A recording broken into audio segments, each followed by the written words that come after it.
Viewers, আসসালামু আলাইকুম। সবাই কেমন আছেন? জেসমিনস ডেইলি লাইফে সবাইকে স্বাগতম।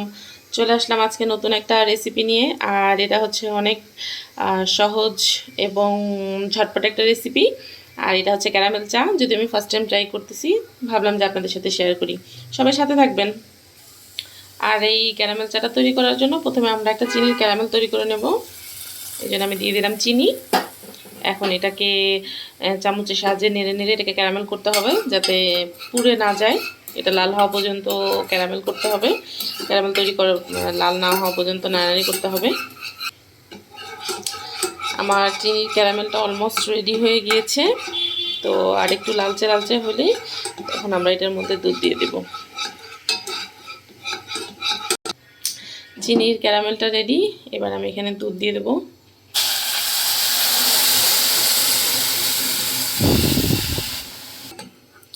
আমি এখানে হাফ কেজির মতো দুধ দিয়ে দিয়েছি, যেহেতু আমি আর আমার মেয়ে শুধু চা খাবো, আর কেউ নাই, আমরা দুইজনই খাবো।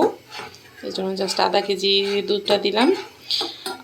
বিভিন্ন হোটেল রেস্টুরেন্টে এইভাবেই নাকি চা বানানো হয়, এই জন্যই ভাবলাম যে একটু ট্রাই করে দেখি যে কেমন হয়।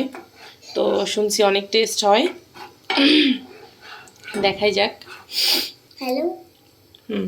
আর এখন আমি একটু একটু তেজপাতা আর দারচিনি দিয়ে দিলাম। এলাচটা আসলে বাসায় খুঁজে পাইলাম না, মানে শেষ হয়ে গিয়েছে, তো অন্য কোথাও নেই। এই জন্য জাস্ট আমি একটু তেজপাতা আর দারচিনি দিয়ে দিলাম।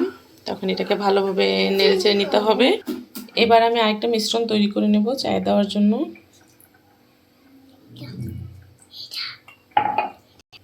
এটাকে ভালোভাবে মিক্স করে নিব।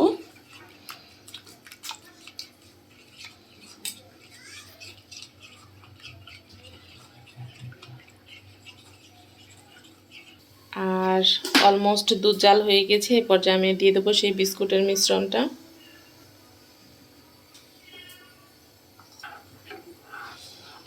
এবার এটাকে ভালোভাবে মিক্স করে নিতে হবে।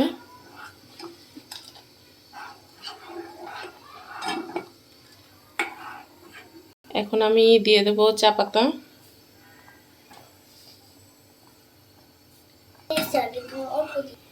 এখন আমি এটাকে ভালোভাবে নেড়েচেড়ে ফুটিয়ে নেব চা পাতাটা।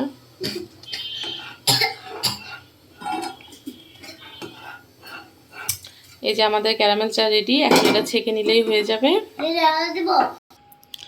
তো ফাইনালি আমার মার মেয়ের চা রেডি। বিকেলের নাস্তা ক্যারামেল চা উইথ বিস্কিট। তো কেমন লাগলো আমাদের রেসিপি? তো ভালো লাগলে সবাই লাইক কমেন্ট শেয়ার করবেন। তো এবার হচ্ছে খাওয়ার পালা। তো খেয়ে আপনাদেরকে বলবো যে কেমন হয়েছে। তো খাবে হচ্ছে, টেস্ট করবে হচ্ছে আমার বড় দর্শক। তো সাথেই থাকবেন। বাবা খেয়ে বলো তো চাটা কেমন হয়েছে? তুমি তো বিস্কিট খাচ্ছ, চা খাও, আগে একটু চা খাও।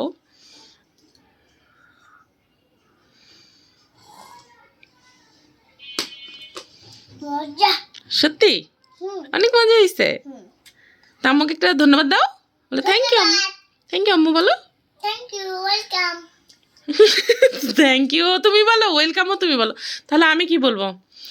আচ্ছা ঠিক আছে, সবাই গুড মর্নিং বলবো। আচ্ছা ঠিক আছে, এখন তো গুড মর্নিংয়ের সময় না বাবা, এখন তো গুড নাইটের সময় হয়ে গেছে। সবাই ভালো থাকবেন। আর আমাদের রেসিপিটা সবাই একটু লাইক কমেন্ট করে দেবেন। আল্লাহ হাফেজ। আল্লাহ হাফেজ।